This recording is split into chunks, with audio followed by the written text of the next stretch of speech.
am outraged. I am outraged that students on this campus could not find a single professor at Western who would debate this man here.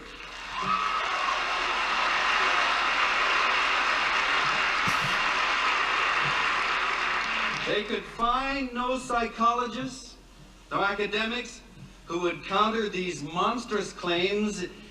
Instead, they were told this is an academic matter. This is not a public matter. I mean, this is, I'm going to stop interrupting soon, but that intro was the biggest self-own you could possibly do as a scientist, right? There's no bigger scientific self-own than to say, I'm only here because no one can refute this man, and no one has stepped up to the plate. Everyone is helpless against him. But this is his way of trying to tilt the crowd into feeling a certain amount of sympathy for him for not being the right scientist for the job. He's trying to basically, it's an empathy trap. It's have empathy for me. I'm not the guy who should be having this debate. There's a handicap here. But meanwhile, it's almost like a neg in game, right? Where it's like, meanwhile, he's kind of negging himself. and the entire fake science establishment who literally can't summon anyone to rebut him on substance. And so this famous rebuttal by David Suzuki becomes 45 minutes of ad hominem. Let's go. Or we have to respect academic freedom. Now, it is true, one of the most sacred privileges we have in society is academic freedom. To explore ideas at the very edge of human thought that society or religions or politicians may find threatening or dangerous. We must protect the right of scholars to do this. But there is a reciprocal responsibility. The academic community must uphold a standard of scholarship and research that justifies this privilege. The public or students can't judge the merits of esoteric scientific ideas, and we heard about R's and K's and all this stuff tonight. Yet the public is profoundly affected by the ramifications of these ideas.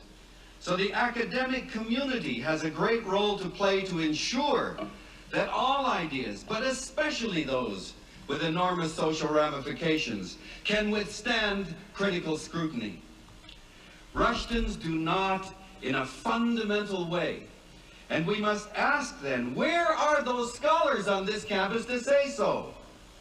Where are those hotshot molecular geneticists whose work he's citing, who gladly go for grants on biotechnology but don't get up when it comes to an important social issue?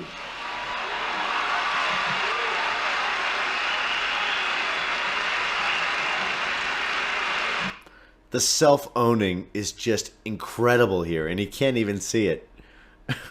Yeah, where the fuck are those scientists? They don't exist, bro. You can't refute it. So you have to use ad hominem like a child, like a little child. But this is how we lost academia, guys, in 1989. This was the turning point for the study of human intelligence. Now, look, I haven't actually looked at the like-dislike ratio here on YouTube, but from the chat, everyone's saying I'm being like downvote rated. You guys know, like, my message is radical love and inclusion. This is not about hate. This is just about honesty. It's about scientific freedom. And, if you're not able to support that, then you will end up communist, and I think communist is evil. So I take the other side, and I think we need to be scientists about the study of human biodiversity, my friends. Where are the psychologists? Where are the psychologists to get up here? I'm not a psychologist. Rushton's right. I'm not a psychologist. I don't read that stuff. I can understand after hearing this why psychology has a bad rep with the rest of science. But in refusing to condemn this work on academic grounds, in allowing him to continue his work and spread his ideas, in providing research funding, in allowing his articles to be published, scientists and scholars legitimate his work and must be condemned for a serious dereliction of responsibility. You see, there will always be Rushtons in the world, and we must always be prepared to root them out and not hide behind academic freedom.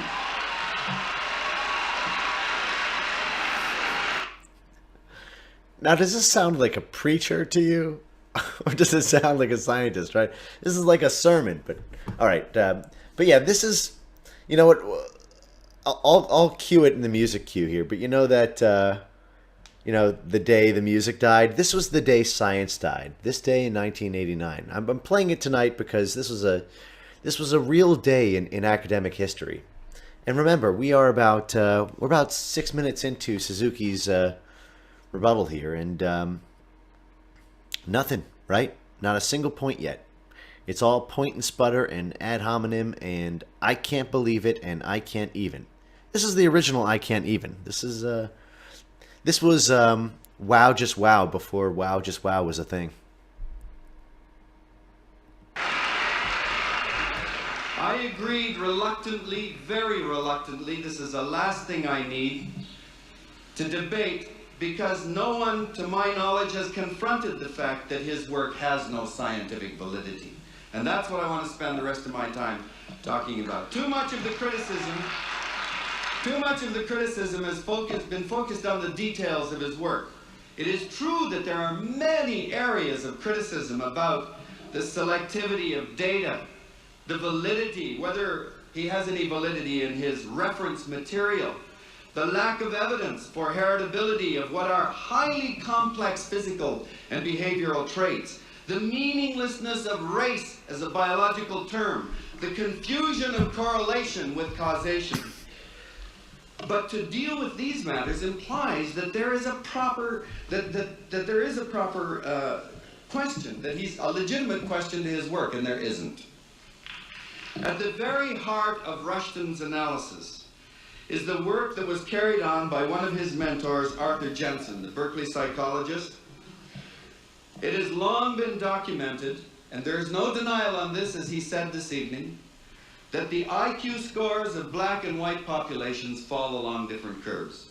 That has not been denied in any way. When plotted on a graph, the familiar bell-shaped curve, standardized to 100 for whites, reveals that when blacks are plotted on the same graph, they plot about 1 standard deviation below. This is not in contention. The question is whether the lower scores of blacks results from the impact of racism or merely reflects genetic difference between the races. Rushton assumes the latter. Well, we know that IQ scores are not fixed by our genes. Numerous studies show that IQ scores of different groups can be changed by the race or sex of an examiner, or the enrichment of education, adoptive families, and so on. And he admits that up to 50% of complex behavioral traits may very well be environmental. So no one's quibbling about that, whether environment plays a role here. Note, I do not equate a score on an IQ test with intelligence. You get a number, and that's all we're talking about. Now, the question is, how can we show a genetic component to an IQ score? If there were 2 or 3 genes involved, we would very easily be able to see a standard pattern of Mendelian inheritance. That would very quickly reveal itself, but we don't see that. There may be dozens of genes that affect the way we think and perform on tests.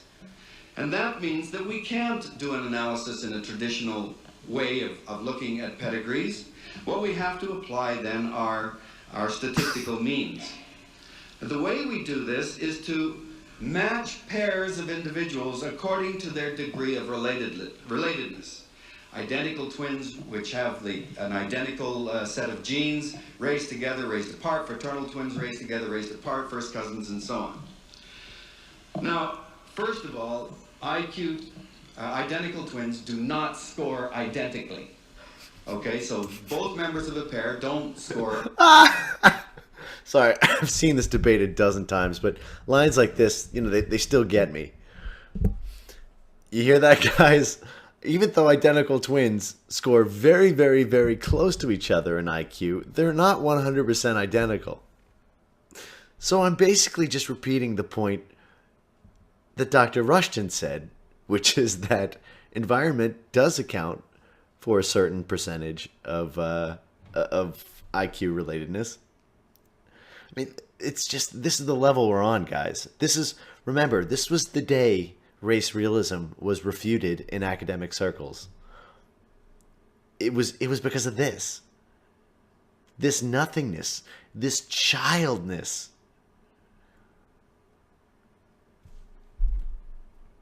Identically on all these tests. So that in itself tells you that genes alone are not responsible for the score that you get. Now, I'm willing to go along with the evidence, although you all know of the hoax that was performed by Sir Cyril Burt on identical twin studies, which is a major study for many, many years. Forget that. I have no doubt that the matching of pairs of individuals by degree of relatedness show that on average, identical twins have closer scores than do non-identical twins, who have closer scores than do first cousins, and so on. Self-owned. Dude, he's done nothing so far except make Rushton's points. Like, literally all he said is that Rushton is right about this, and Rushton is right about this, and Rushton's right about that, but he's a bad person. I mean, this only works on infants, toddlers, and people who are under an empathy trap. People who have been manipulated into having their empathy exploited for certain people or for certain groups or for certain individuals. And so they become susceptible to emotional arguments. Logos is lost. Logic is lost. Reason is lost. And then people backwards rationalize into whatever they want to believe. So there is an indication that there is a factor of heredity that affects where one falls along a normal distribution curve. So we would agree that there is a factor of heritability then determining where one falls, but that position on the curve is strongly influenced as well by the environment. But if we look at the bell-shaped curve, the people up at the one end of the curve will be genetically different in some way from people that fall further down towards the center and down towards the bottom. This I'll accept as a reasonable hypothesis. More self-owning. That nature and nurture affects IQ scores, and that it does so in both populations of blacks and whites. Jensen then concludes that since there is a heritable factor affecting IQ scores in blacks, affecting IQ scores in whites, the difference in the mean of the two populations must be determined as well genetically. And that's where he goes, departs from the point of, or the legitimacy of his data. You see, in order to do that, to make that leap and say genes determine distribution along both curves, therefore the mean, the average difference between them, is also genetically determined, he has to have two populations that are completely identical in all respects except race. However, as much as we try to match the two populations for social position, income, education, and so on, no amount of care in scientific planning can eliminate the fact that we live in a society in which racism is rampant, and the very fact of being black in North America guarantees a radically different experience and social milieu for any individual, however well educated. Okay, take blacks out of it, right? Like, you can still study whites and Asians. Do you think Suzuki's going to go on to explain that? What do you see? What do you think? Can we get a poll? Do you think you think he's gonna address that one? You think he's got it in him? You think he's up to the task? Now remember, neither Rushton nor Jensen is a geneticist.